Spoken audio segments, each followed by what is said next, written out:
Hello friends, Polipadyami రోజు అందరూ కూడా అరటి టొప్పల్లో దీపాలు వెలిగించి నదుల్లో వదులుతూ ఉంటారు.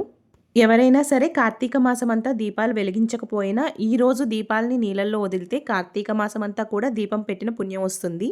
నేను కూడా ముందు రోజే అన్నీ ప్రిపేర్ చేసేసి పెట్టుకున్నానండి. పొద్దున్నే పూజ చేసుకోవాలి కాబట్టి. సో ఈ 2025లో ఫ్రైడే వచ్చింది కదా పోలిపాడ్యమి. ఉదయాన్నే సూర్యోదయానికి ముందే మనం దీపాలైతే నీళ్ళల్లో వదిలిపెట్టాలండి. ఒకవేళ మనకి దగ్గరలో నది కానీ, కాలువ కానీ ఇలాంటిదేమన్నా లేకపోతే మనం ఇంట్లో కూడా తులసి కోట దగ్గర ఆరు బయట ఈ దీపాలని వదలొచ్చండి నీళ్ళల్లో. ఇక్కడ చూపిస్తున్న విధంగా ఒక తట్టలో నీళ్లు తీసుకొని పసుపు, కుంకుమ, అక్షంతులు, పువ్వులు అన్నీ వేసి ఈ విధంగా దీపాలని మనం అందులో వదలొచ్చు. ఈరోజు ముఖ్యంగా మనం పోలి కథనైతే చదువుకోవాలి.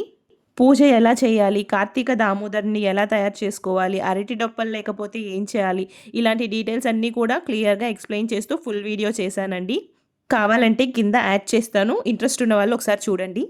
సో మీకు పూజ ఎలా అనిపించింది నాతో కామెంట్ సెక్షన్లో షేర్ చేసుకోండి and subscribe to our channel. Thanks for watching.